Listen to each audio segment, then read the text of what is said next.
Welcome to the Grand Review. I'm your host, Garrett Ray, and joining me is the kid with a 6-shooter, Andy Delia. Hi, Garrett. I had a whole thing planned and I forgot it this moment I started recording. Andy the kid? Yeah, no, I was going to be the kid with the 6-shooter. I forgot what I was going to say about you, the mysterious man on the mountaintop or something like that. I don't know. The man on the silver mountain. Yeah. Anyway, welcome to the show. This is the Grand Review. Basically, what we do here every week is we review a movie or two sometimes and kind of keep you up to date on movie news. This week's going to be one. It's just one movie. Or at least this podcast. We got another one coming up before I go on vacation. But yeah, this one's one movie in itself. There's only time for one movie here. And we promise it's not going to be as long as the film was. Maybe. So if you've never joined us on the show before, basically we're going to do a spoiler-free review right up front. We're going to let you know if this movie is kind of worth your time and money, and then at least in our opinion, as best we can, we try to be objective, but we are human beings with opinions, and at least we're more honest than the politicians. And then well, we're not politicians, that's why. Yeah, not even close. we have a stake in nothing. Yeah, I haven't bought steak in a while. I'm poor. You need to come over to my house. Yeah, maybe I should. Just start raid the fridge. Yep. But after we do the spoiler-free review, we'll let you know when we hit spoiler talk, and then we're going to dive a little bit deeper into the movie for those of you who want to kind of join in a parasocial relationship with us and sit around talking with your friends, but it's just us two talking. Yeah. Yeah. So that's you can talk back to your iPod or whatever you're using and go, "Ugh, you moron." Yes, absolutely. If you want to actually say something to us, though, you can always find us online with Facebook and Instagram at Grand Review Pod. You can find us there, and you can let us know what you think about the movies. And we'd love to hear your thoughts. Yeah, absolutely. This week, it's Horizon, an American Saga, Chapter 1. That's the full title, but Horizon. Yes. And basically, if you don't know very much about this movie, it is essentially a tale of kind of Civil War era American frontier.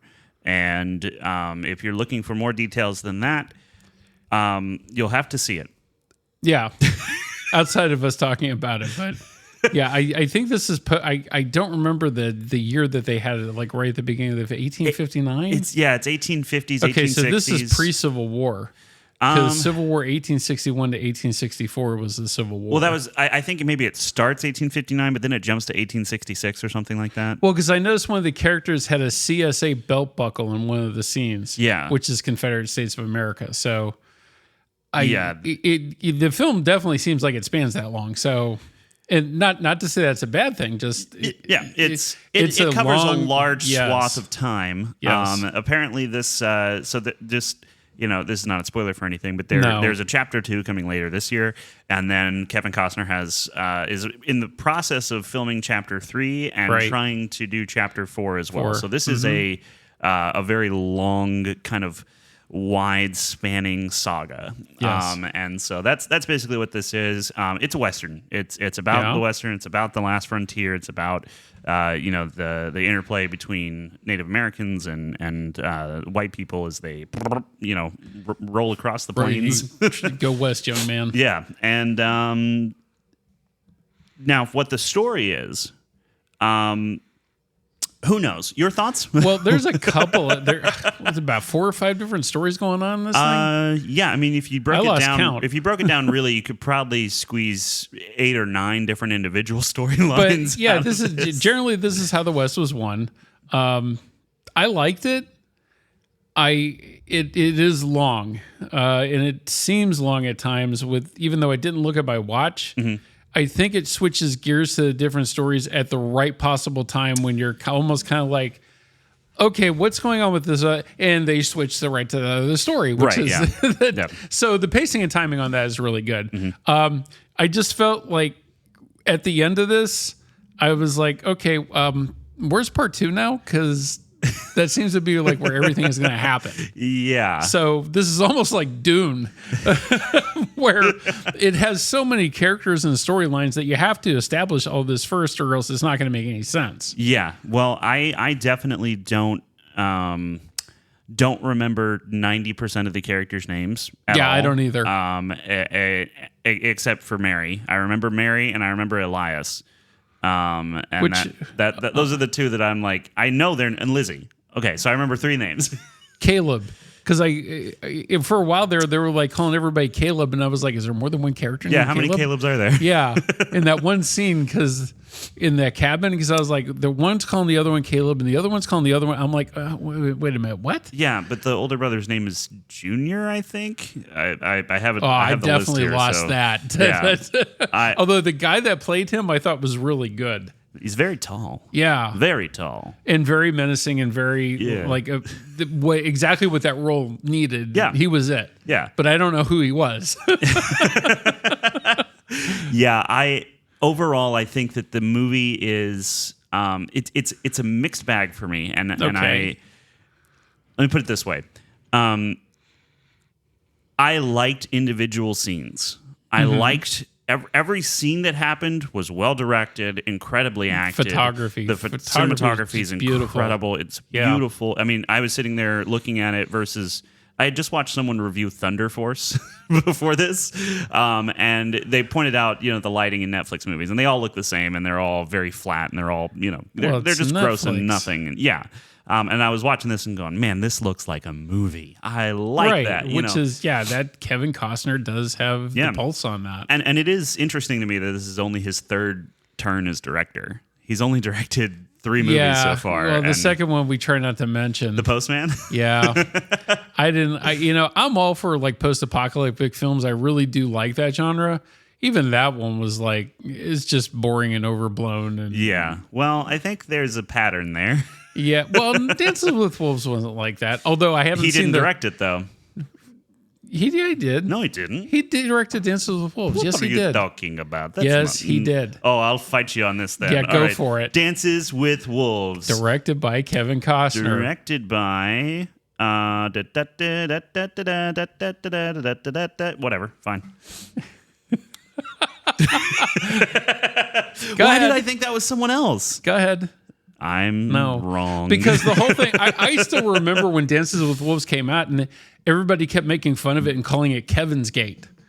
Because it was a 3-hour, like going back to the 1970s where Michael Cimino did a film called Heaven's Gate. There's this extremely long Western, and almost to the point of like what Horizon is the settling of the Old West and multiple storylines. Yeah. And it failed miserably. It was a bomb. I understand what happened. I know what happened now. I'm got Dances with Wolves confused with Waterworld. Oh, Waterworld he did not do. That's No. Kevin Reynolds. Yeah. Okay. Wrong Kevin. Which but actually, I like Waterworld. I do too. People hate that movie. But Yeah, I know. And even, Kevin Costner says, why do people hate that movie so much? I don't know. I recently learned how much of that water was CG and was absolutely shocked at how good they did with what they had at the time. But, the whole thing with Waterworld too, it's Road Warrior on the water, post-apocalyptic again. I like that genre. And it's got Dennis Hopper as a bad guy. Yeah. So what is there not to like about that? He's got gills. People thought that was freaky, I guess. Okay, so he did Dances with Wolves. He did The Postman. Yes. He did Open Range. So this is his 4th movie then that he's directed. I don't think he directed. Did he direct Open Range? Yeah, it says Open Range, also director and producer. Really? Yep. I've seen that. I never put that together that he directed it. Yep, I miscounted earlier when I was when I was counting them. So I'm sorry I came at you so full force with my wrongness. Yeah, but sir, you should know better. I'm just saying there's a precedent, all right? We know I'm going to do it. I like his directing of the sines individually.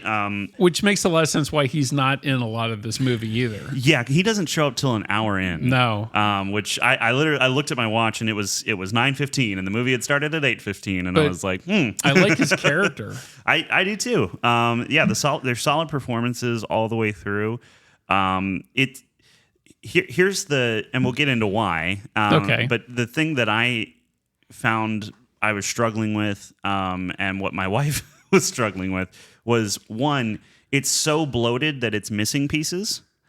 in the sense that there are chunks of time that just disappear, and you're like, wait, hold on a second. Especially with Kevin Costner's character's story, especially that story, everything that's going on with that story. Yeah, there's definitely pieces because I had to kind of put it together myself. Yeah, and I don't mind doing that.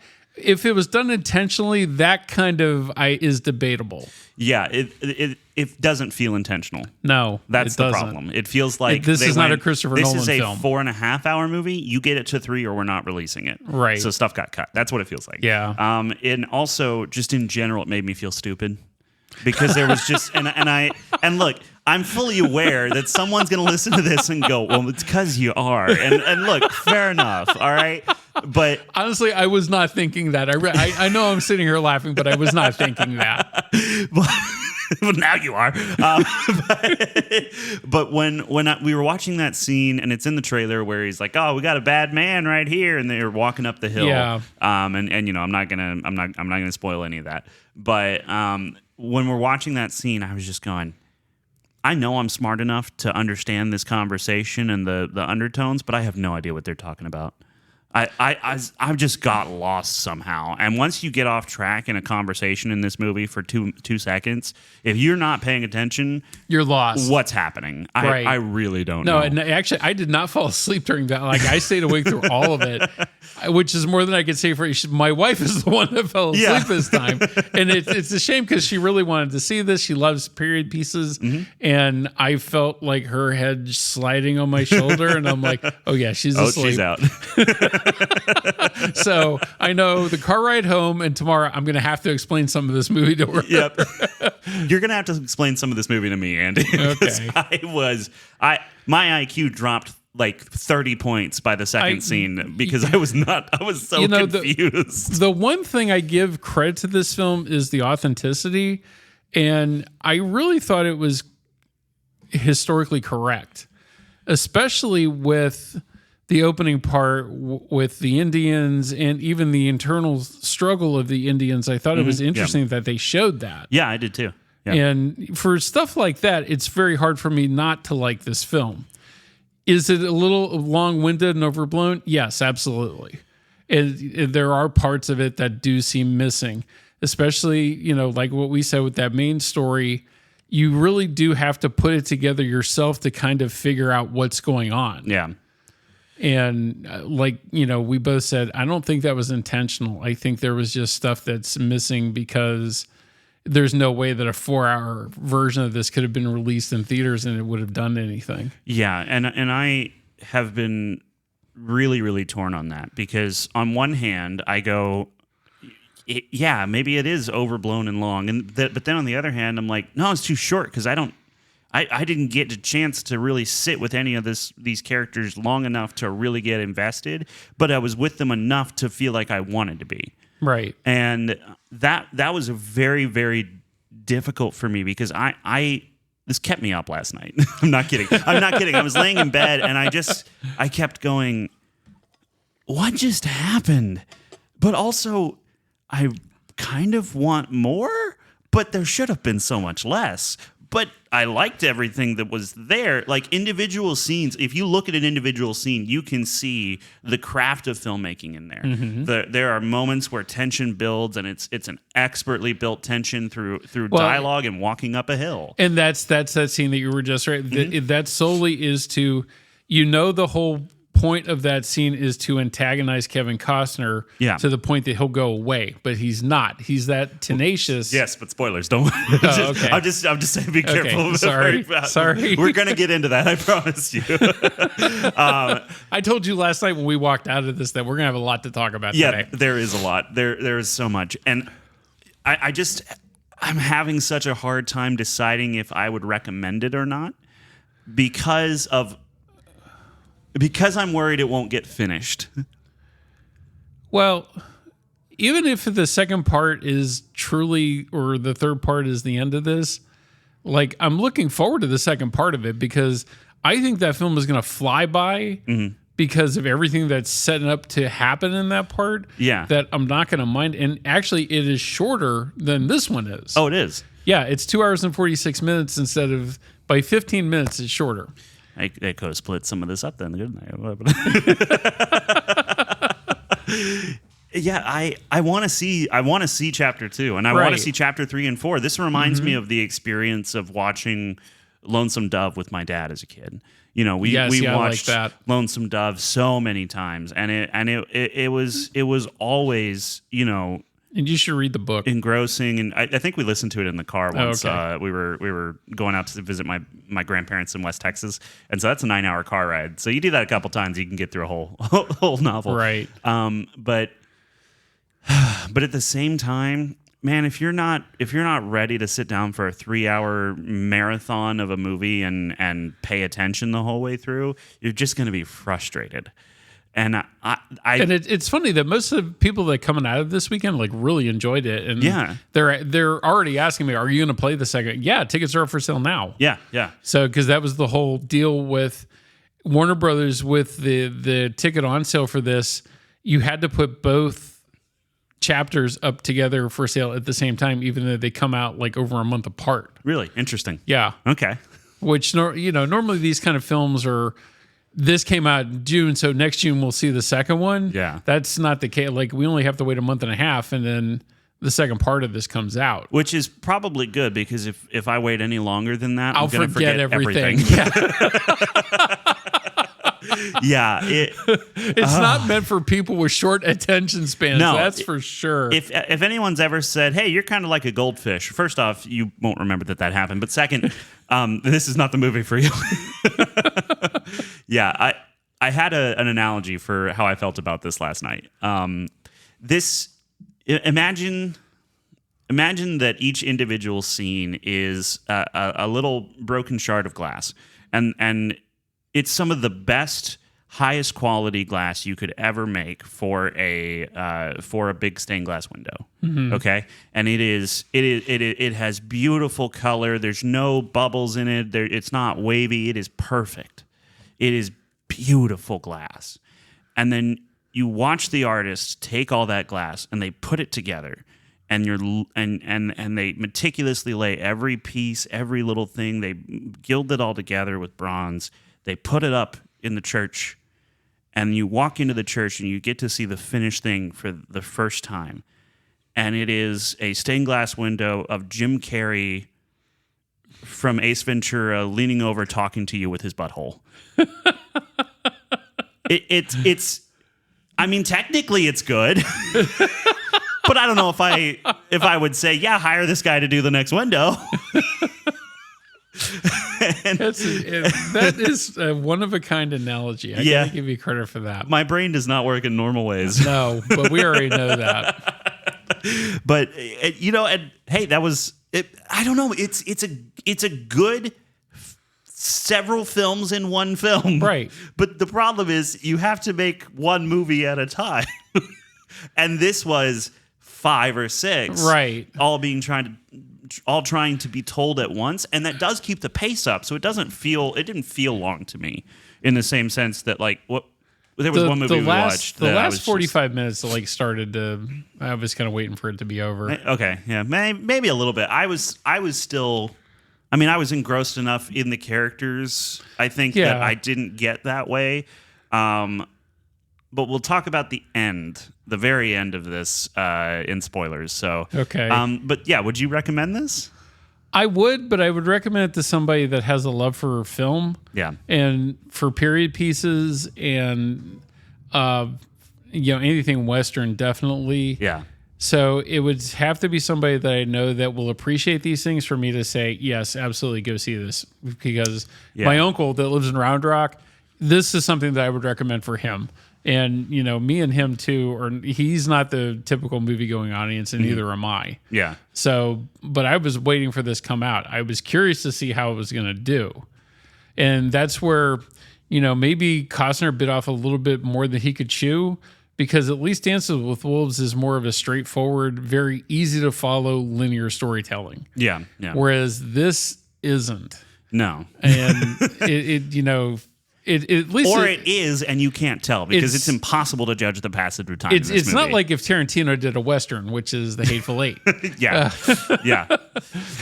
But yeah, there's parts missing, but hopefully, like some of it gets explained, but I already kind of explained it to myself, and I had to explain a little bit to my wife.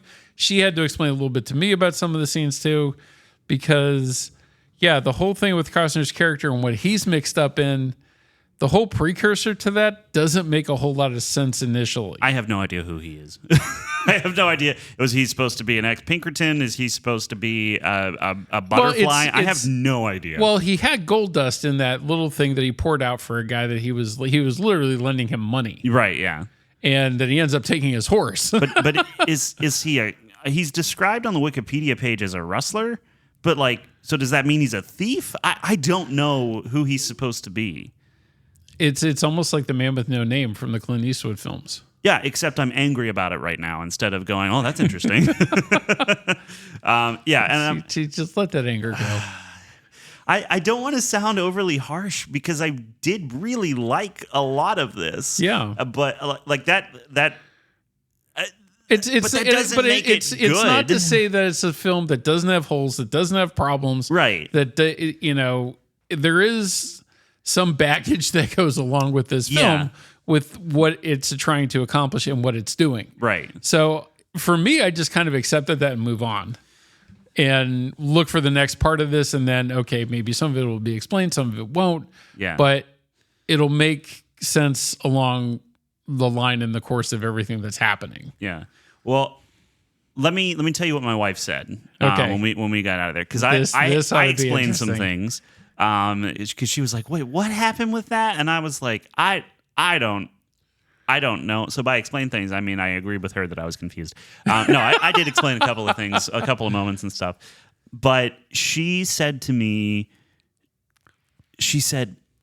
there is no excuse for a movie to be 3 hours long and still not make any sense. And I almost said, well, you've never seen an art house film, but you've never seen A Clockwork Orange. Yeah. Yeah. But it's that I think that's the feeling that some general audience people would have. But then why is the older population flocking to this film and absolutely loving it? Because it's a dad movie. This is a dad movie. This is if you loved Lonesome Dove, but honestly, this is the kind I of would thing not that recommend you want. this to my father if I was talking to him. Oh, really? Yeah. Just because of what? I just don't think he doesn't like anything to begin with. So well, then that's not a fair measuring stick. And knowing of his love of westerns and everything, I just wouldn't recommend it to him because I just don't think he'll get it. Yeah. And that would be my stumbling block for a lot of people. I just don't think they're going to get it. Yeah. This is not like watching Top Gun Maverick go. No. Okay, fly low. Got it. Great. There's a lot of character motivations and stuff, and you just kind of have to get on board with it real quick or you're going to be behind. But I like it. Right. So, yeah, I guess let's get into spoilers because it's complicated. I would say it's worth watching. To skirt around this any further, let's just dive into it because if not, we're going to be like here forever explaining this film. It's good. Watch it. If anything, cinematography great, performances great. Yeah, it's got holes in the story, but overall, it's a decent film. Yeah. It's better than some of the things that I've seen with the same length of time. Oh, yeah. Except Martin Scorsese's one that came out last year, Killers of the Flower Moon. That was actually longer. It was 3.5 hours. That's right, yeah. But it's a fantastic film. Yeah. And doesn't have the problems that this does. Well, this movie, my wife had a similar experience with the movie as she does with me, which is that it doesn't make any sense, but it still looks good. And that's what she says to me. So. You're like from Clueless. You're a Monet. It's beautiful far away, but close on up, it's a big old mess. I've got a butter face. Have you ever? I can't say that because I'm a guy, so I can say whatever I want because that's true. I'm still in that young part of my life where I don't give a flip. I'm not. I'm old. Okay, but maybe that's why I like this. Well, see, but I like it too. So what does that say about me? You're a young man's body with an old man's brain. That's right. Get off my swamp, you kids. Okay, let's get into spoilers. Okay. Let's talk spoilers. So first thing, going right into the story, the whole thing with like the church people, I guess is the best way to describe it, and them getting massacred. Talking about the original Harvest Settlement. Yes. The 3 or the full town? The full town. The full town. Okay, yeah. I just like how the army commander says, and that didn't keep you from... Right.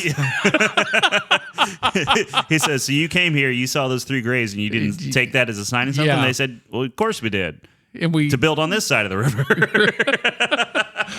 So that's why there's stuff like that throughout this film that makes it hard not to like. Absolutely. I think all the character stuff is really good. Right. They just disappear before you get to latch on. Yeah. So that's pretty authentic, and I thought, and I wish there was just a hint more of that story rather than Kevin Costner's, to be honest, because I thought it was a little bit more interesting. Yeah, I loved that whole sequence. It had less holes in that story. Let's put it that way. Absolutely, it did.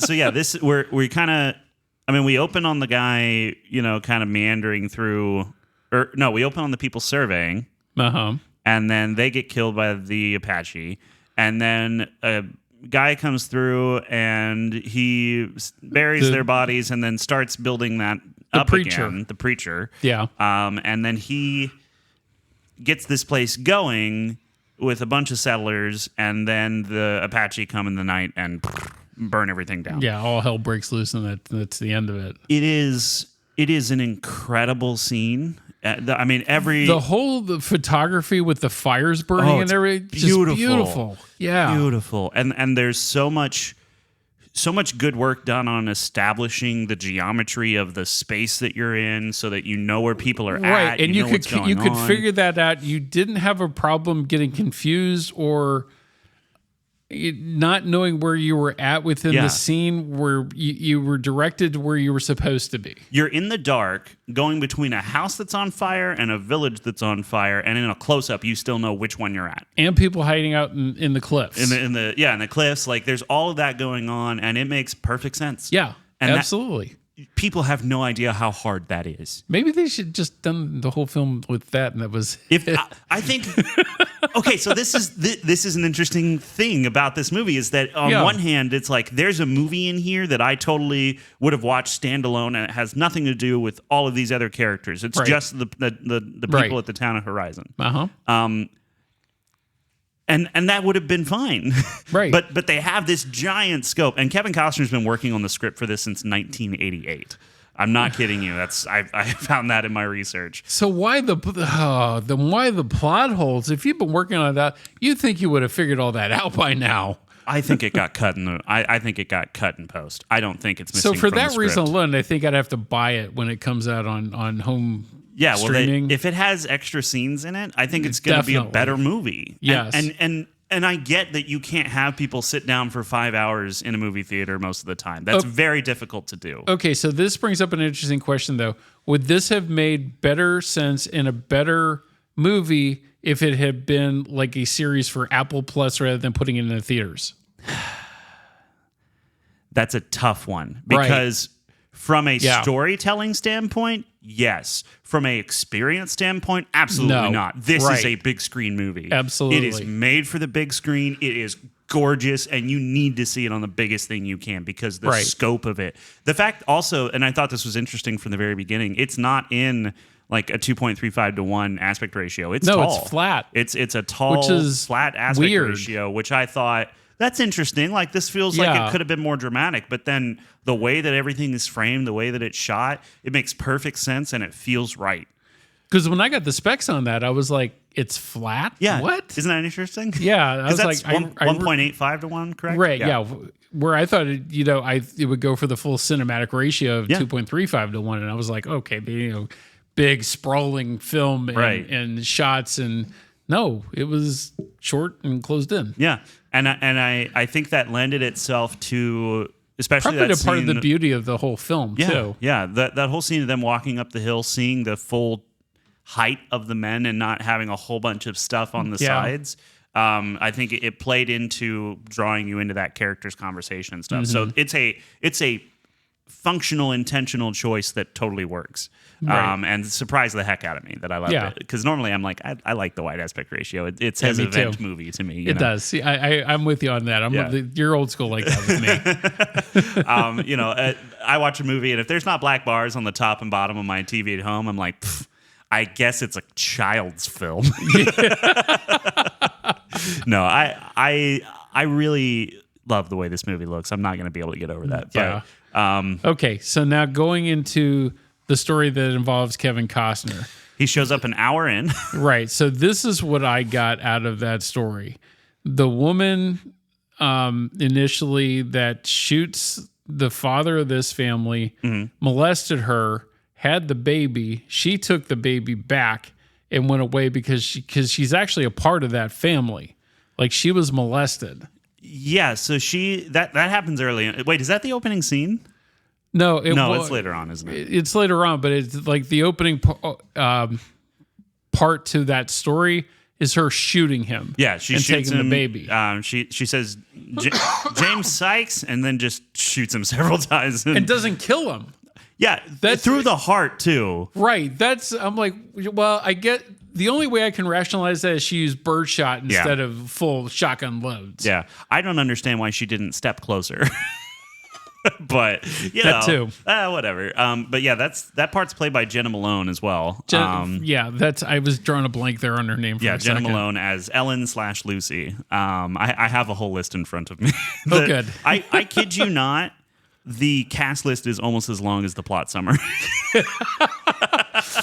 And there's people that even like at the end of the film, you see Giovanni Ribisi's character that hasn't even been introduced yet. Yeah. And so there's more people coming in the second one. And apparently his character is supposed to become the big bad by the end of the fourth one. And they don't even introduce. He's just right now. He's printing flyers. Right. That's Silas Pickering. That's they mentioned Mr. Pickering several times, and you're like, was that someone we've seen? I don't know, man. Just like, could you give me a glossary of terms and people's faces for this? That would be the Dune super appendixes for this. Yes. It needs an orientation. Yes. But that being said, everyone who's in it is really good. Yes, Sam Worthington. Sam Worthington's good. Sienna Miller. Sienna Miller is, I think her performance here is fantastic. All I keep thinking about is when I see her, though, is like she was made fun of in the last seasons of Curb Your Enthusiasm, whereas she's not a great actor unless she's eating something. So this whole, I don't see her eat a single thing. I'm like, well, I guess she's not that good in this. Yeah, I haven't watched most of Curb Your Enthusiasm, so I didn't know about that. But I thought she was good. I thought her character's storyline it was a tough one for me to swallow because I couldn't tell how much time had passed. So essentially, her storyline is they start out and she's in Horizon. It's her daughter Lizzie, her son, and her husband. And then the Apache attack. Her husband and her son die in the fire. Right. She and her daughter almost die in the escape tunnel. Right. And then they get rescued by the army. And then they go to the army barracks. And very important to the story, they kill a scorpion. And then they, and then from there, Lizzie kind of starts to, grow like as part of the community with all these soldiers at the base. And then Frances Kittredge, Sarah Miller's character, also starts to maybe develop a relationship sort of thing with Sam Worthington, but only in forlorn looks across fields a couple of times. And then it's just like, he goes, I hope my behavior wasn't inappropriate or anything. Okay, and she goes, then, I was wondering when you'd stop being appropriate. But then she says he's married. But is he? That was one of those things where I got confused, where I thought that's what they were saying. But then I think that he was saying that another guy was telling her that he wasn't married because he's trying to help him out. And so I was like, wait, did I misunderstand that? So is he like an old-time player? Or did we misunderstand and he's not married and that's what she heard from the other guy who was trying to help this guy out, but that guy's told her, but she thinks he's lying. Cats or dogs, it's raining men. I don't know what's happening. To figure this out now. I know. Why do I like it? I'm so invested in it. Because we're suckers for cinema. That really is. Yes, I think you're onto something there. Yeah. Yeah, I like this, and I don't understand what I saw. My head was spinning. I was laying in bed last night. The wagon train story makes sense, too. That doesn't have a whole lot of wiggle room on it, to be honest, in my opinion. No, but then did it need to be in this one? I guess they had to start it. I guess, but the whole thing was, if you're going to show that storyline too, having that foreign couple doesn't really add anything at all to that story. Yeah, the whole highfalutin British thing is just like it's just there. I guess it's there as a device for them to set up that the Irish guy and the, I guess, Russian guy are going to be a problem for the wagon caravan going forward with Luke Wilson and their conflict. Right. But you didn't have to spend so much time establishing that plot point on it could have been any naked woman they creeped on. Right. And not her. I just... Although it wasn't the one guy's daughters because they were mistaken for men. Right. She knows we're ladies, Daddy. She just misspoke. Yeah. See, and that, once again, we laugh at those scenes. They were funny. Yes. Although we were the only ones laughing in the theater, I thought, too. I laughed so loud at that part, and I literally, afterwards, I kind of quietly went, sorry. No, because I was sitting down there laughing as well. But I was so much louder. Yeah. But then we still like this film, so. Yeah. Did you understand that Will Patton, who's the girl's dad, that's family to Sienna Miller's character? No. Okay, so they call him Mr. Kittredge, and if you're paying attention, Sienna Miller's character's last name is Kittredge. Yeah, why would I just assume that? Right. There's a connection there, but I had to read the Wikipedia article to understand that that's what was happening. And Andy, I joke around a lot like I'm stupid. I tell people, people were talking the other day about how their brain is. One person's like, it's like piles of stuff and like books, and that's how my brain works, and it's like this. And I was just like, mine's kind of like an empty warehouse, but the warehouse is designed with non-Euclidean geometry. It's empty and it makes no sense. I joke around about it. I tell people mine's like Mad Magazine. Right. we goof, we gaff. But right. I'm not an unintelligent person. No, you're not. No, I can understand these things, but I was just confused as all get out. Yeah. So, talking about the scene where Costner and the one Caleb walks the actual Caleb. Yep, Caleb Sykes, played by. I'm scrolling for days because this is a super long cast list. I actually can't find half of Hollywood was employed for making this film, so everybody got jobs. Oh my gosh. Awesome. Just as a little aside, Michael Angarano, who played Walter, the kind of skeezy guy trying to sell his land when Lucy gets caught, is a kid from Sky High. Oh, yeah, who's also in Lords of Dogtown. Yeah. And the faces, even with the beard, it's undeniable. I looked at him, and at first I was like, I don't know who this guy is. And then I was like, yeah. Hannah, is that the Sky High kid? And she goes, which one? I was like, the one. I always go like Sid from Lords of Dogtown, the kid that ended up having a brain tumor. Well, I felt like I had one last night. Something was pressing on my medulla oblongata and just not letting up. Jamie Campbell Bower, by the way, that's Caleb Sykes. He does a great job. He's great at that character. He's good at being a scumbag. Absolutely. His character is like all that whole. Even those women were mean. Yeah, like the mother of the family that's like beating up the kids as they're full-grown adults. I like also. I was like, man, the kind of little implied thing where she was hitting him, and I didn't know that. She was their mother at that point. But she hits Caleb, and he stops her because her husband's gonna be dead soon. They think, and he's like, "You're not hitting anyone anymore." And it's like, her protection's gone. Yeah. But I guess breakfast was a big thing with that family. Did you notice twice they mentioned that? You haven't eaten. It's fine. And quietly, I was sitting there laughing at that, especially the second time they mentioned that. Yeah, I'm like, this is too funny. In my family, if I got home carrying a dead body and I hadn't eaten, my parents would have just gone like, well, you should have thought about that before you got here. We got to do stuff. No, I'm kidding. My parents love me. We were talking about the scene where they're walking up the hill. Right. And so this is where Kevin Costner's story starts with him rolling into this town and trying to send a letter and getting looped in by a prostitute. Right. Is that Yeah, that's okay. right. And I thought the portrayal of like how the mining town, like a boom town, looked, I thought was dead on. Yeah, it was great. Because they weren't, some places they weren't that great. Yeah.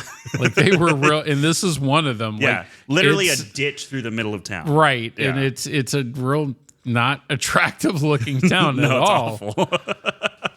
Yeah, I thought that the set design and everything, you know, and you think it's minimal because there's a lot of open spaces and stuff, but finding those places, the locations they found, beautiful. I think they shot a lot of this in Utah, yeah, it was a great.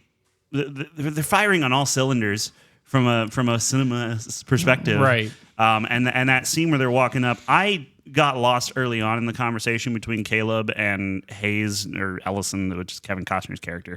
I got kind of lost on what they started out talking about because he was why did he start talking to him in the first place? Just because they were both walking up the hill?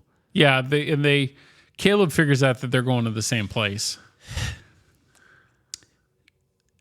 But then he just doesn't shut up. I mean, his brother does say it's like a disease with you, isn't it? Right, You're talking. and I think it's a discouragement to get Costner to turn around and go away. Yeah, without firing a shot. But he was about to run in there and fire off a bunch of shots anyway. I really thought when he had the gun up on his shoulders and he turned, I was like, don't point that thing at me. You know, I was like, I feel like he's gonna and miss because he's trying to just take care of this before it's a problem. Right. But that's not how it went. Well, to that degree, those brothers were a little bit smarter than normal because of his tactic there to try to get rid of him without killing. Yeah. So, you know, not firing a shot, there's more to be said for that, I think. His character he's cunning like a fox in a way, you know, but he's also just an unhinged, angry lunatic. I mean, he kills Walter by just knocking him in the back of the head. Yeah. And that's that whole scene where, well, I think I got him with the first whack in the back of the head. Yeah. I was like, yeah, I think so. Yeah. Face down, pull the blood. I'm like, yeah, he's not getting up. He's probably he's fine. It's fine. It's fine. It's just, I couldn't understand why they were going there to begin with, but then I figured out it was a setup. Yes. So I think that Mike, I remembered another name. Mike is the guy that set up this sale between Walter and these other guys because Mike knows that Lucy that Ellen is actually Lucy. Right. And so Mike is the one who knows that. Mike had nothing to do with anything outside of this particular setup thing, and I guess it's fine. Like I figured it out. You know, you always got to have a roper. And so there's that. But then, how did Walter not more quickly? I was laughing at him. How did he not more quickly figure out the sale was not what they were here for? Well, because he was a naive moron. Yeah. Like Frontiers people weren't that smart, to be honest. Well. So, and he was more looking at the opportunity of money because they were poor, right, rather than looking at the situation that was in front of him. Yeah. He also, though, I mean, look, if you've hidden some stuff on the land for them to find, you don't go in and be like, well, did they find anything? Like, you're not even good at scams. I mean, I've been called by people in India pretending to be my mother that were better at scams than this guy. But man, that opening raid scene, that whole thing is so promising. Hannah was all in with it at that point. So was I. And then we get finally to the point where Kevin Costner's introduced, and I'm like, okay, we're going to start seeing these things kind of converge. They're going to have to, maybe they're going to have to run away to Horizon. And that's kind of what it's leading to. But boy, do they take the long way around. Yeah.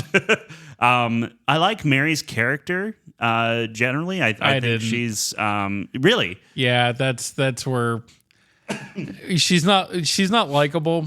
And no, I know she's not supposed to be. But I don't think the actor or actress that played her was that great either. Interesting. I felt like she played the character well. I've never seen her in anything else, so I can't speak about her overall, career. But as far as like someone who's just given herself into, oh my gosh, she's in Mad Max Fury Road. She's the Dag. She's also in Gods of Egypt, so take that with a grain of salt. I stayed away from that. So yeah, me too. She was also in The Dark Tower, which I think is better than people give it credit for, but still not good. Not as good as the book. That book series is amazing. Yeah, that film. That was the critique the movie got overall. Yeah, I was not a fan. But I liked their interactions. I think more than anything, I liked that she's kind of this. She's also a little naive and a little, she's a woman who's sold herself, so she knows all about that. So she's been around the block a few times. Yeah. But then she also doesn't quite understand what these men really are and how dangerous they are, and so she's like, there's that whole scene where they get to the hilltop, and this is almost at the end of the movie, but they get to the hilltop, and he's talking about going down in the mining camp the next day. And she's, being sassy with him and stuff. And he's like, this woman, But then the other thing is that they skipped over is Kevin Costner ends up being a day worker on the railroad. That's not explained at all. Yeah. So this is the scene where I in my head, I thought we have lost something in the edit room floor. They have cut stuff out because they said this is 3 hours and 30, and if you don't get it to 3 hours exactly, we're not releasing it. And Kevin Costner went, "I'll give you 3 hours and 1 minute." That one is blazingly obvious, because they're up at the top of the hill, and then we cut away to another storyline, and then we come back, and Mary is in the tent with a guy who we've never seen before, talking like we should understand who this guy is. Right. Which means they've made it into the town. They've established some sort of relationship, or at the very least, she's gone out and done some hooking. Yeah. Is that the right term? I would say so. Okay. Sorry. She went and did some selling. I suppose she put her wares up for grabs. No, that's the wrong. Let's rephrase that. But I couldn't stay away from that. I'm sorry. Neither could the gambler, who I only know as a gambler because that's what it says in the Wikipedia. Plot summary. But I thought it was one of the brothers.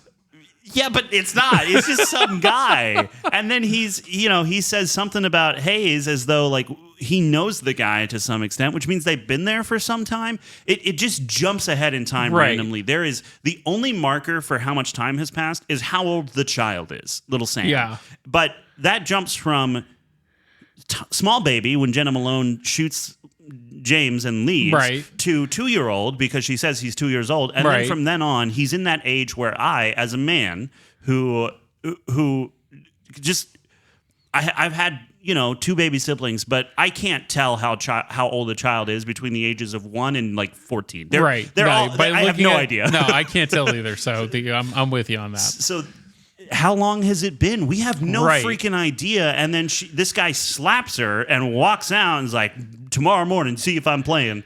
And then he's gone. And then she goes and meets Hayes as he gets off a wagon where some guy says, "No more Chinamen." And then that's quote. Don't get mad at me. That's I was there. I saw it.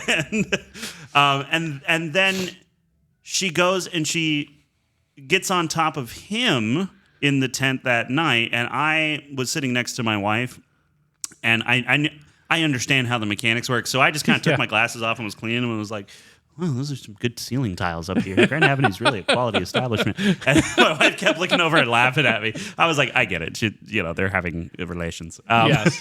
But I legitimately, so I had to get up twice to go to the bathroom during this movie because big cup, tiny bladder. I'm surprised you weren't lost. I was lost anyway. It didn't matter. It didn't matter that you went to the bathroom or not.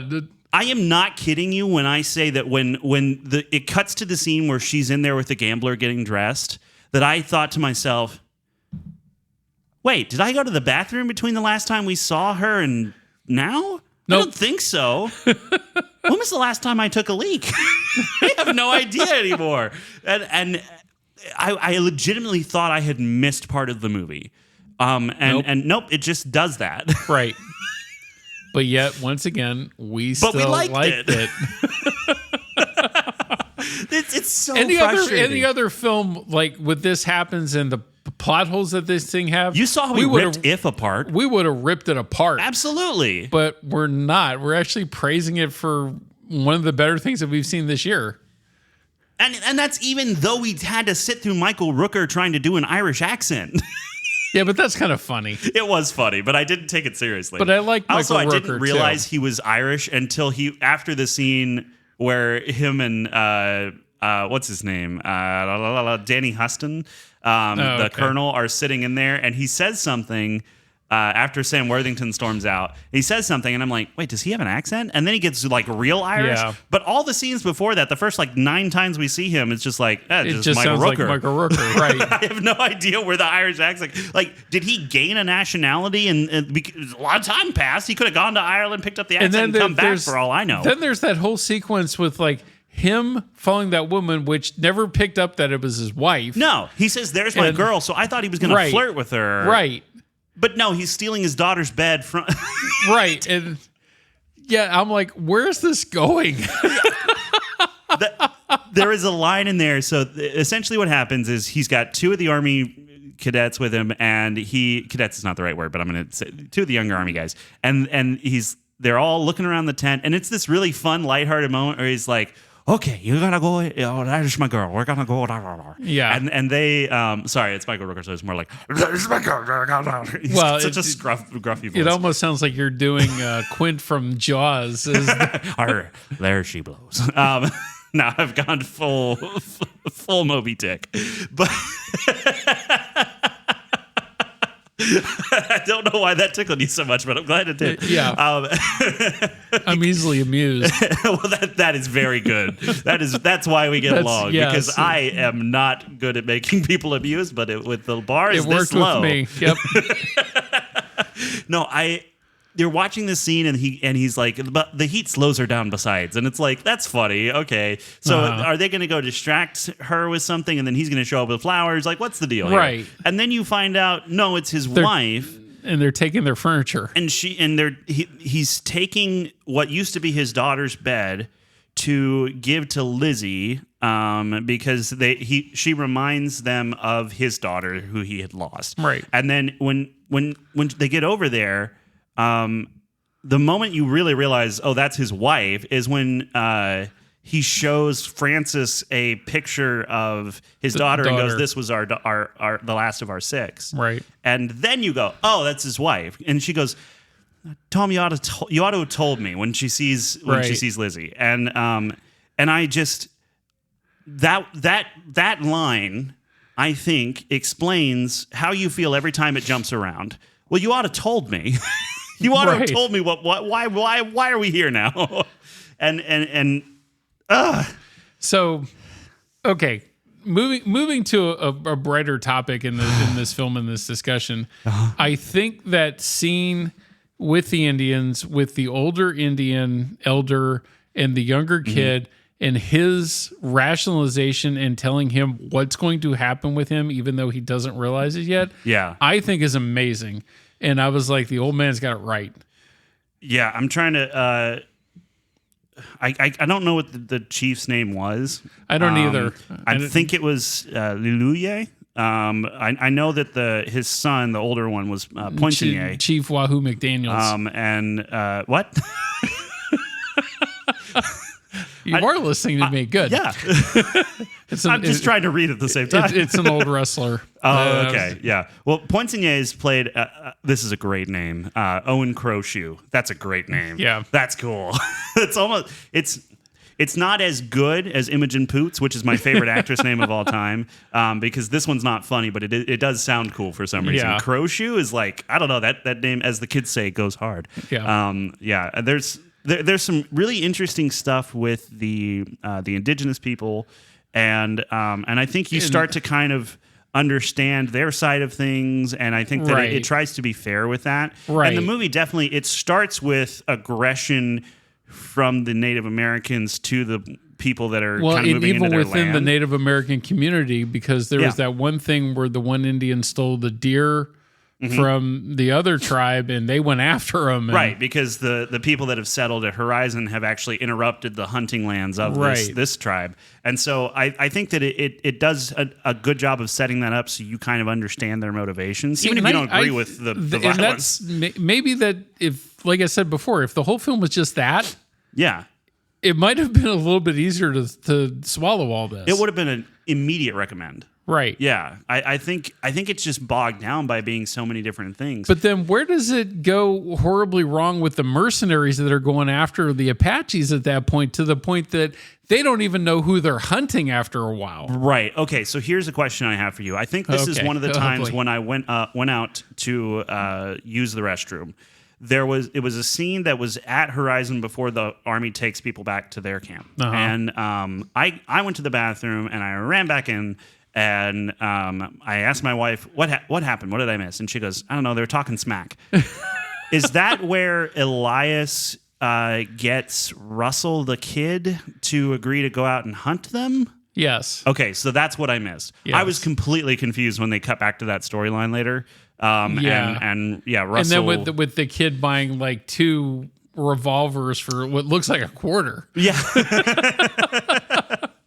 And then, the guy that's in the head of that is, well, it's his own money. He paid for it. Give it to him. Yeah. In that store. Jeff Fahey, I think is. Yeah, who's an old time. He's a Pittsburgh native, and he's an old time actor. Yeah. Well, not. He was in Lost. I knew him from Lost. I know him from a low grade horror film called Body Parts that was pretty good. Oh, yeah. I've seen bits of that. Yeah. He's also in Silverado, which I need to see. Yes.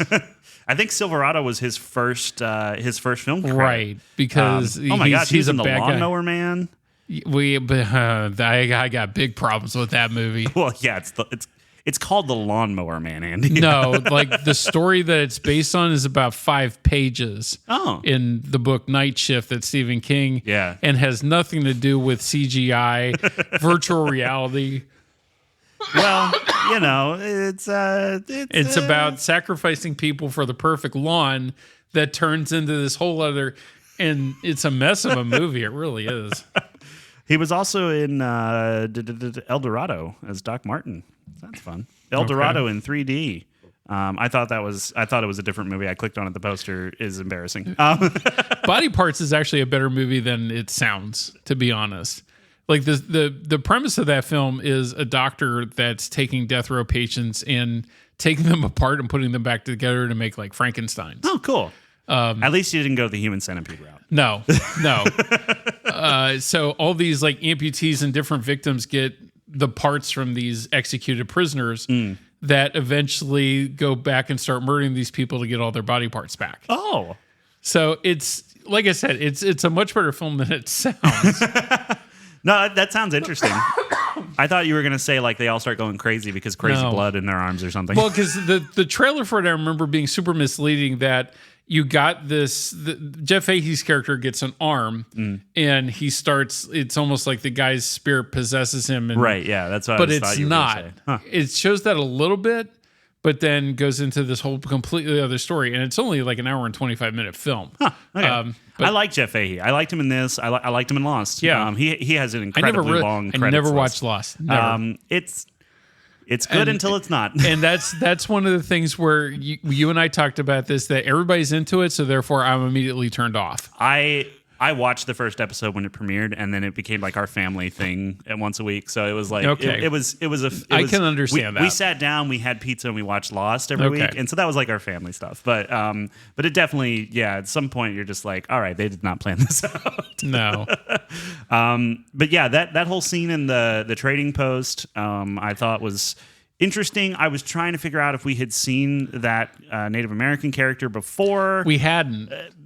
Because I was going in my mental data bank too and go, okay, where have we seen? Okay, yeah. Nope, we have not seen him yet. Okay, he's just a random Indian, and that's that they're point. messing with. It's the point is that Jeff Fahey's tracker character is completely non-discriminatory in his violence towards Native Americans, and I liked the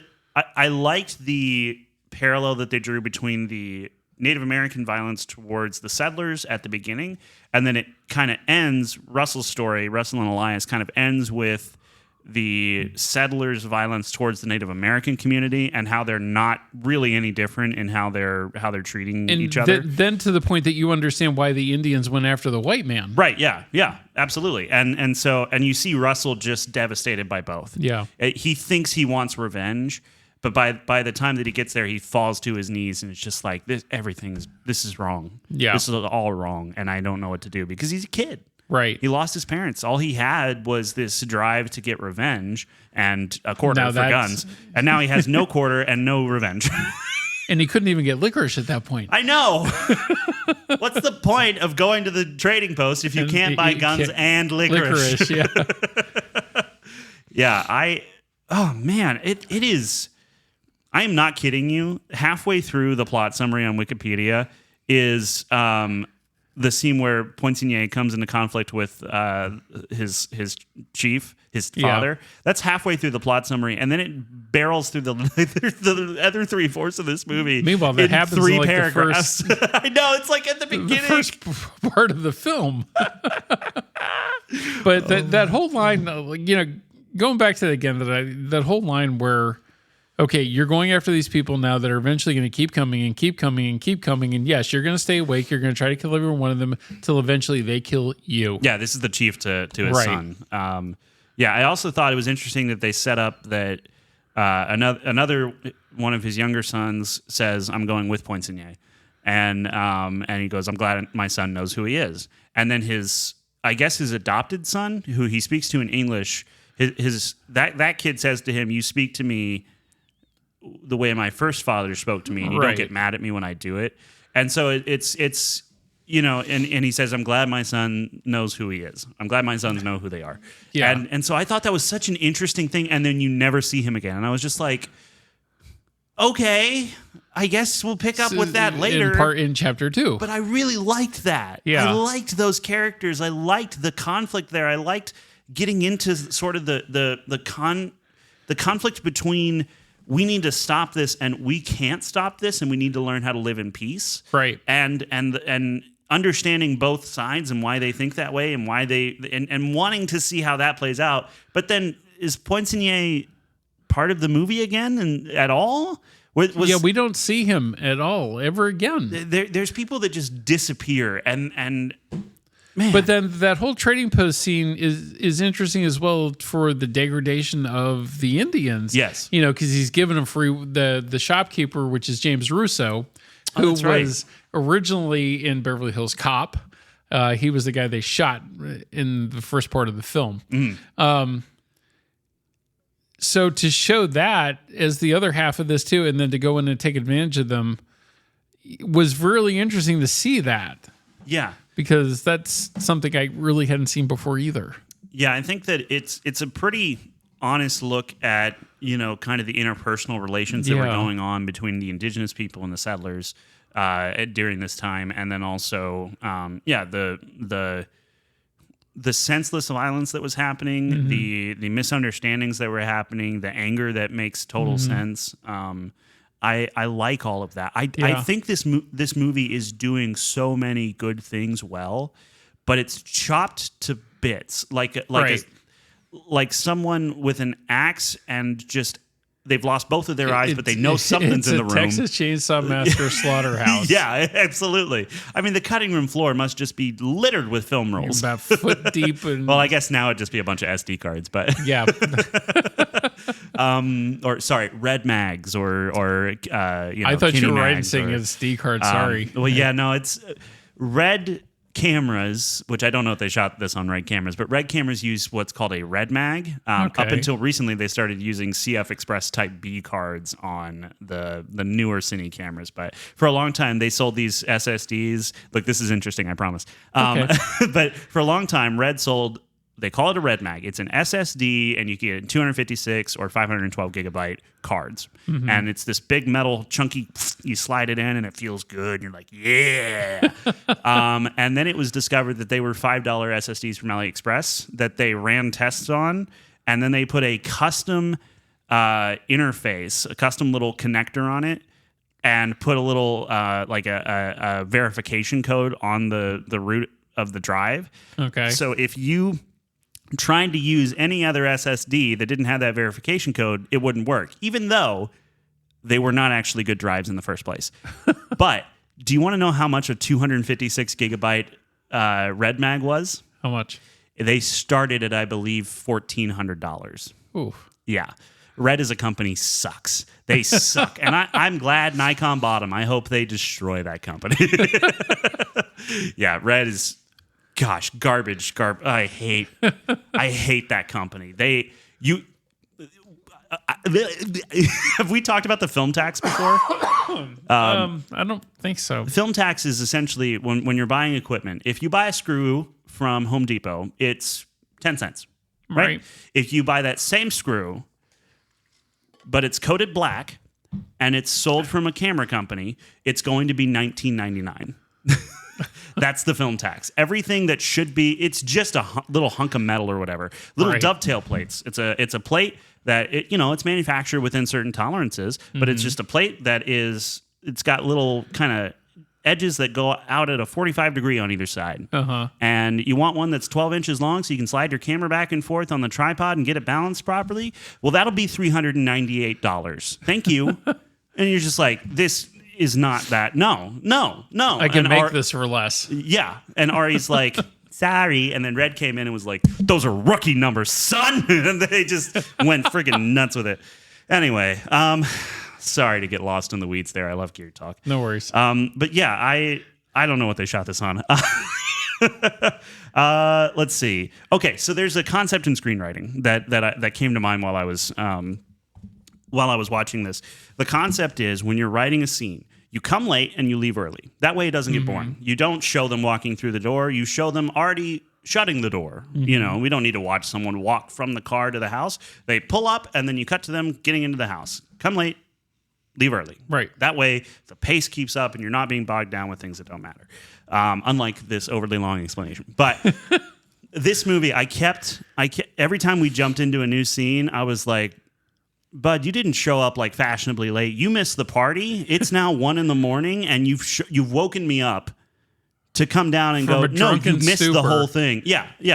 I'm completely like just disoriented, emotionally confused. hungover. Yeah. And I just had a fight with my spouse, and you've come knocking at my door in the middle of the night. So it was that frustrating. I'm curious if I didn't read any reviews on this purposely before going to see it. I wonder if the reviews on that say the exact same things that we're saying today. I didn't look any up I'm because curious. Me too. Maybe we can pause the recording here in a minute and look at it. I just know that I did my Hollywood Reporter news that I got right before here was that it only made 11 million. Yeah. And that the crowd that they thought for Yellowstone would come see this in the theater did not. Yeah. Well, the crowd that's watching Yellowstone likes sitting at home on their couch. Yeah. It's not the same. No. It's just not the same. And Kevin Costner, I think, does still have a box office draw, but it's not enough to carry this. There's some other... The last film I remember him doing that I really, really liked was Draft Day. Draft Day, that's right. And that was quite a few years ago. It's 24 hours in the beginning of the NFL draft. And yeah, I find that kind of stuff fascinating for the same reason that I like the movie Moneyball. Mm-hmm. Yeah, with Brad Pitt, is it shows the business and the politics behind everything else that you see. Yeah, and I really enjoy that kind of stuff. The problem is not a lot of people do. Well, and I appreciate taking a look into that world, but I also hate that that's how so much of the world works. And it's like, you think this player's on the field because he's good? That would make sense, right? Right. No. Nope. No, that's not how it works. And Moneyball really exposed that. Absolutely. Yeah. Anyway, let me see here. But that Draft Day, I think, was the last thing I remember Costner being in. I'm probably wrong. He's been in a bunch of stuff, but yeah, Draft Day was definitely not the last one. Hold on. I have to go to his Wikipedia, and then I have to scroll all the way down to where I can click on the main article, Kevin Costner Filmography, which takes me to another place. Oh, boy. Because this dude has been in everything. Yeah, that's right. Technically, he was in Zack Snyder's Justice League. He was in a movie called Let Him Go. Oh, that's right. I saw that. Then, that was the last thing I saw him in. Before that, it was The Art of Racing in the Rain. That was good. The Highwaymen was good. Never saw that. The Highwayman's good. I like that movie. He was in Molly's Game, Hidden Figures, a movie called Criminal. Molly's Game he's in very briefly. Yeah. McFarland USA, sports drama that it looks like it's about swimming. I'm not sure. Yes. The Man Who Saved the World. I don't know.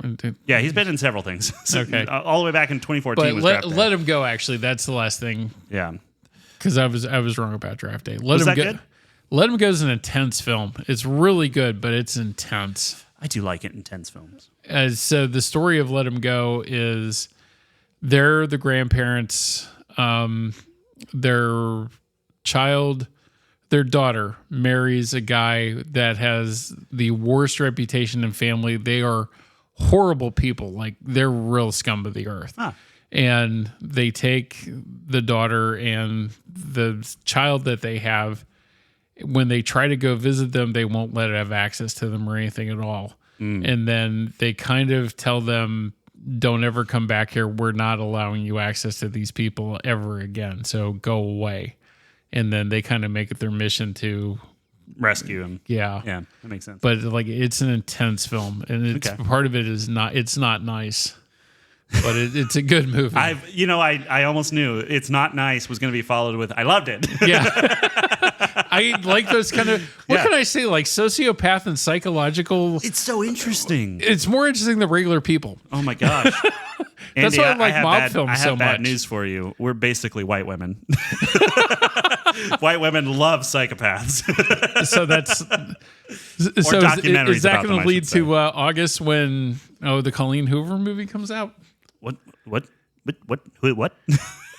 I forgot what this was. It Ends With Us comes out in August with Blake Lively, the Colleen Hoover, which I read the other day was interesting that when Colleen Hoover wrote that book, the characters are much younger than Blake Lively and the people that are playing them in the movie version. That's true of every movie almost. So she said she made up for that because in the book, like, they're 20-somethings, then the one is a neurosurgeon and the other one owns a flower shop, and she's like, or Colleen Hoover says, that doesn't happen at that age. Right, yeah. So that's why they had to make the characters older in the film that's coming out. Well, also Blake Lively looks like she's 20 still, so whatever, who cares? More than most people who are her age. I mean, you got that Hollywood, what is it, adrenochrome? I don't know. No, I'm kidding. CGI enhancement. That too, yeah. No, I literally, on my computer, I have a plug-in to like clean up people's skin for when I do edits. I don't use it though because it takes a really long time to render, and I'm impatient. Okay, yeah. Let me. Speaking of intense, all the families in that tent in the opening scene or the opening raid died. They blew themselves up. They blew themselves up. My wife leaned over to me and she goes, "Did they just kill all those kids?" I said, "Better that than what the Indians would have done to them." Yeah. And because they opened that little jar, which you know is going to be gunpowder. It's all gunpowder. And I love that little it. shot, the slow-mo of the sparks, and then it just cuts out and yeah. Like they don't linger on it. You think they're going to, and you think, oh, you're gonna like get to see the horror on their face and stuff. But nope, life's just snuffed out. That's just how it is. Right. And I loved that as like it was so poignant. Like it wasn't indulgent. It wasn't a Zack Snyder moment. You know, it was. They made this decision. Time slows for that second for you to go, oh, and then it's done. And you just can't do anything about it. The mother tells the one child, close your eyes. Close your eyes. Yep. Yeah. And that's it. I was so in this movie at that point, and then I still was at the end. But then the end, Andy, I got to tell you something. I walked out of that theater a different man. Okay. Because I was sitting there and I was like, all right, we did a big time jump down in the camp, and she met a gambler, I guess. Okay, fine. I'm on board.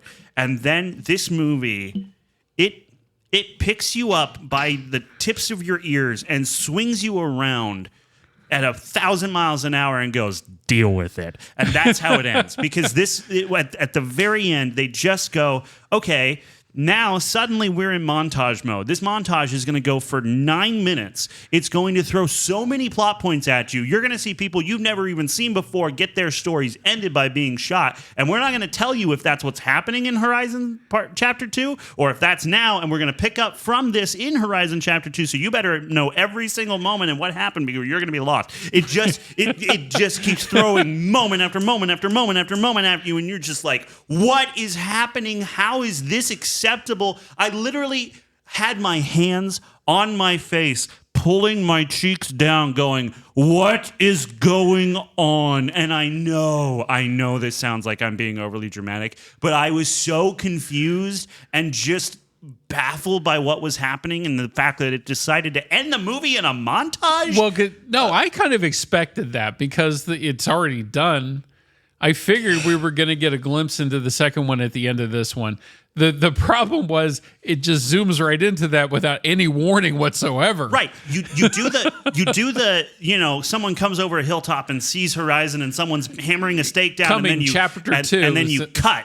You hard Right. cut coming in chapter 2 and then you do this. But no, it's just Nope. you don't know if it's the preview or if it's the movie. Right. And I'm so frustrated by it because I sat there and I went, this is too much for me. I'm not emotionally ready for what you're doing to me right now. Yeah, because Jessica looked at me like, huh? And I was like, well, I guess that's part 2 that we're going to see in August. I guess, or not.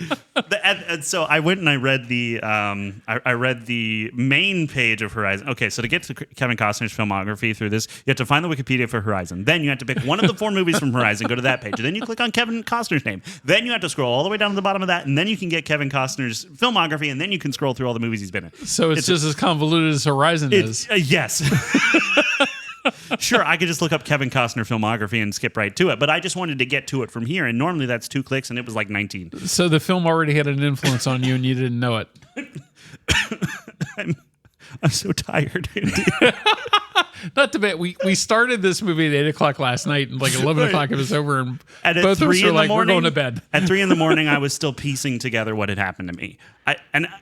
That sounds dramatic, but when I see a movie that really gets stuck in my brain, I don't sleep that night.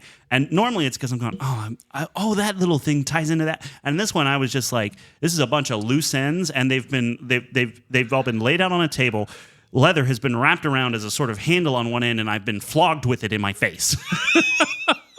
But I liked it. And no, that sounds weird. I meant I liked the movie. I'm not cutting it out. Look, I'm sorry. But what you and Hannah do in your private life is no. Okay, so I saw on the Horizon page that they were talking about the production, and so American Saga Chapter 2. It says at the end of this. 1 month following the completion of principal photography, Costner began filming the montage sequence that will feature at the end of the movie to provide insight into the events of Chapter 3. So that Wait a minute. So what we saw last night was going into Chapter 3? No, that was going into Chapter 2. Oh, okay. So it doesn't show it in the Chapter 1 little blurb here, but basically what he's doing is he's filming the movie, and then he's filming the montage that shows what's happening in the next movie, and then goes and films the rest of the next movie. So somehow or maybe they shot Chapter 1 and Chapter 2 at the same time, and this one was a cut together. But from Chapter 2 to Chapter 3, he filmed the montage separately as the montage to put at the end of Chapter 2, which means every single time we watch one of these movies, it's going to end in a cluster bomb of what is happening. So he's making it up as he goes along. No, he started writing in 1988. The scripts are finished. But they've been finished for years. It almost seems that way.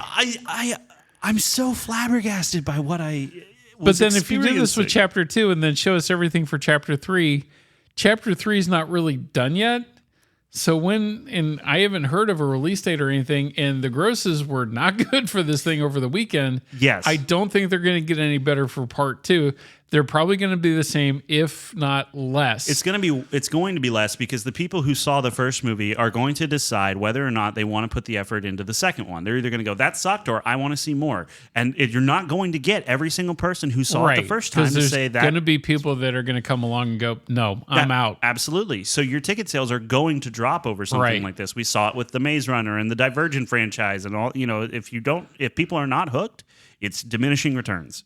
I never saw the Divergent movies. You don't have to. Okay, good. Yeah, look, I know that was probably exhausting to listen to.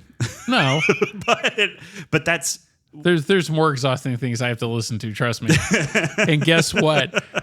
Part 2 is also in a small theater with no recliners. Oh, no. So, spoiler alert on that. There's been a lot of complaints over the weekend that there were no recliners. But Nope. look, there's 6 screens, and something's got to take the small theater. And if you're projected to do poorly, I just remember the guy that pulled me aside and really was adamant about it. And I explained to him, perfectly calm, nice, and hey, it was not projected to do well. Yeah. So I'm not going to put it in a big theater with another film that we get this weekend that's projected to do $50 million, which is 5 times more than what this film is going to make. Yeah. And then I got to put it in a smaller house. We only have 6 screens. There are only so many sizes. And, unfortunately, this is where it ended up. I'm sorry that it didn't have recliners.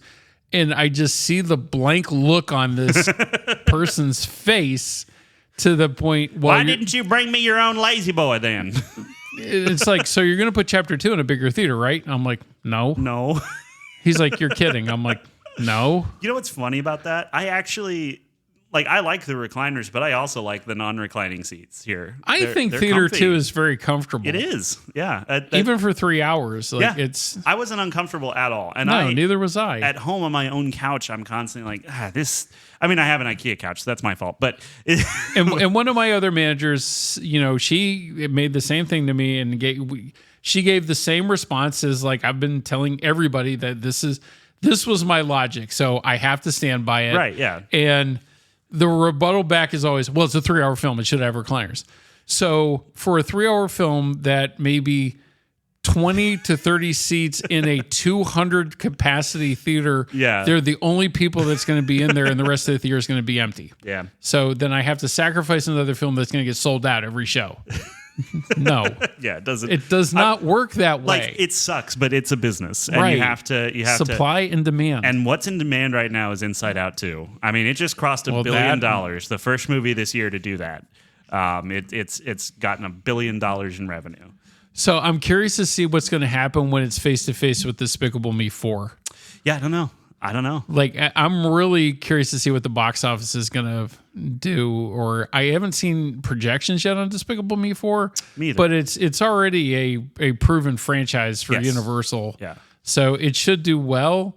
Just the wheels are not falling off Inside Out 2 at all. They're going. It's going. It's going gangbusters. To the point that, Wednesday I have an open screen that initially would have been, well, it's just going to be a second screen for Despicable Me 4.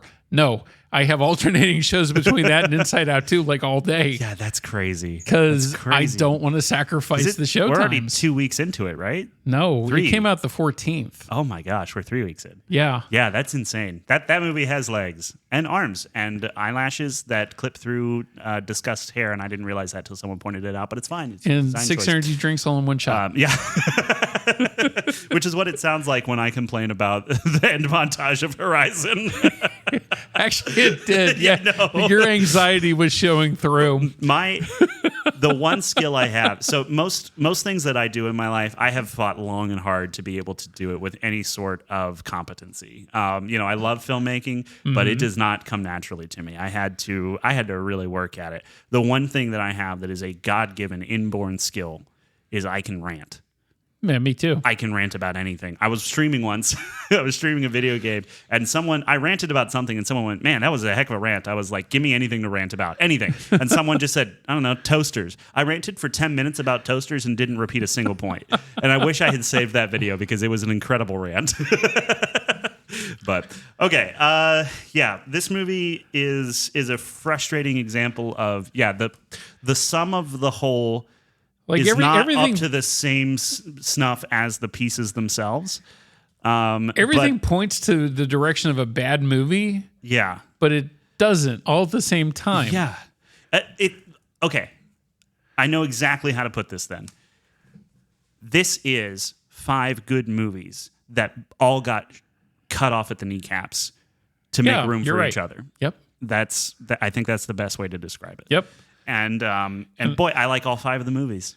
I do. Yeah, I do too. And I will be seeing every one of these for sure. Yeah. Even if we weren't doing the show, had I seen this first one, I would have still said, no, I need to see the rest because I want to make sense of all of it.